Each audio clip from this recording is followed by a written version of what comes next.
Diversity is not an agenda. Diversity is a natural byproduct of human beings interacting with each other.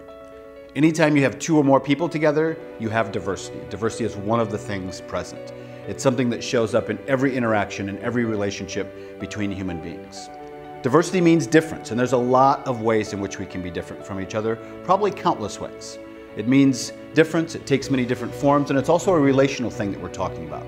Diversity exists between people, not in people. And one last important characteristic to understand about diversity is that it also brings tension. Anytime you add diversity to a group or an organization or a team, you're going to add a little bit more potential for tension. And the ability of an organization to benefit from diversity is largely reliant on its ability to deal with tension in a healthy, functional way. Yeah, good for him. I mean, yearly promotions and golfing with the bosses aren't really on my priority list. And I pretty much hate golfing. I'm really bad. I just don't feel like he cares about my opinions or thoughts. His way is always right. I think she just tries too hard to be eccentric. I mean, like, yeah, we get it. You're unique. You're different than everybody else. I don't think it's appropriate to bring political issues into the workplace. That's all.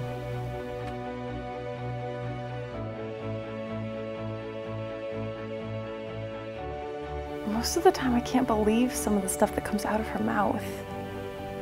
It usually makes me really uncomfortable. Look, I like lots of good conversation, obviously. Yeah, but as long as nobody gets their feelings hurt. I mean, come on. Some things just need to be kept to yourself. One of the reasons why a lot of our conversations about diversity aren't terribly valuable and terribly actionable is that they're built on a faulty premise. They're built on this binary idea that bad people are judgmental and good people are not. And so that means that the work is about finding bad people and fixing them and leaving good people alone. And the truth is a lot more complicated. We know enough today about human nature, we know enough today about the human brain to know that we're all judgmental, relentlessly and ridiculously judgmental. So this work isn't about simply finding people that are bigoted or hateful. This work is about making sure that all of us have the skills and awareness to look for that and to check that, to push back on it from time to time. There's no hatred or bigotry required for us to be judgmental, for us to rush to judgment. That's just human beings being human. You know, he's a distraction to others in the office. He's unfocused, undisciplined. I mean, I could go on. We're not in college anymore. He's just loud, you know, and I really need to focus on my work most of the time. I find myself avoiding him so that I don't lose 20 minutes of my day every freaking time I talk to him. Sorry, that was loud.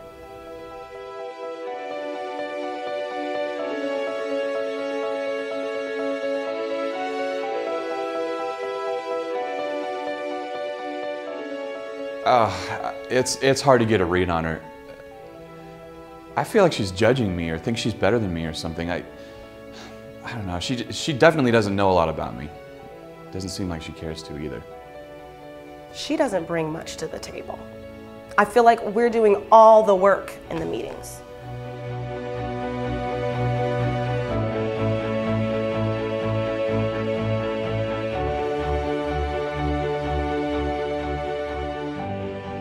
Loosen up, have some fun. I mean, this isn't prison. What kind of is? I'm just joking. That's not gonna get me in trouble, is it? It just doesn't seem like he really wants to even be here. He just doesn't seem very passionate or engaged.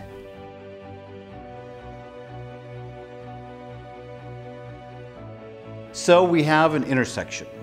We have a group of people that are naturally different from each other coming together around their work, and their differences are now generating some tension. This is a critical point for this group. This is one of the points that determines whether they're going to be able to actually deliver on their potential or not.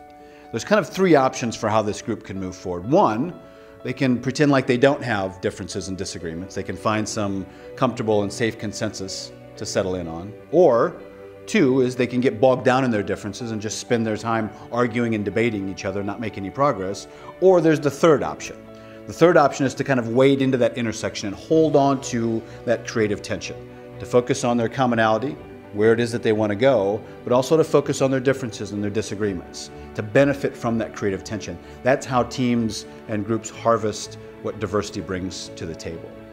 The benefits of diversity are substantial. They are real and substantial. But if organizations want to harvest that value, they've got to do a better job of dealing with tension.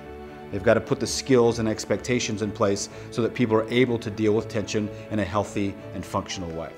There's some simple practices that I think help us do this on an individual level.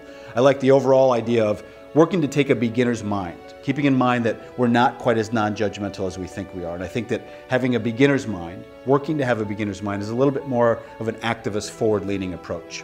Shunryu Suzuki was one of the first American Zen masters in this country, and he talked to his students about having a beginner's mind. He said this is an incredibly powerful way to approach people and issues and situations, because for experts it's really hard for them to learn because their minds are already full of everything. But a beginner's mind is full of opportunity and possibility. It's much easier for a beginner to learn. So approach people and conversations and issues as a beginner, as a student. Focus on the things that you don't know rather than the things that you do know or think that you know. A couple of examples of how this looks. Be in the habit of, on a regular basis, looking for and challenging assumptions. Simply asking yourself, do I know this about this person, or do I think I know this? Because the difference can be significant. And you can even operationalize this. This is a good practice for groups and teams as well.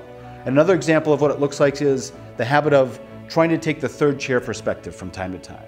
If you're in a disagreement with somebody, if you see something differently than they do, can you step back from that conversation and explain both points of view clearly and comprehensively?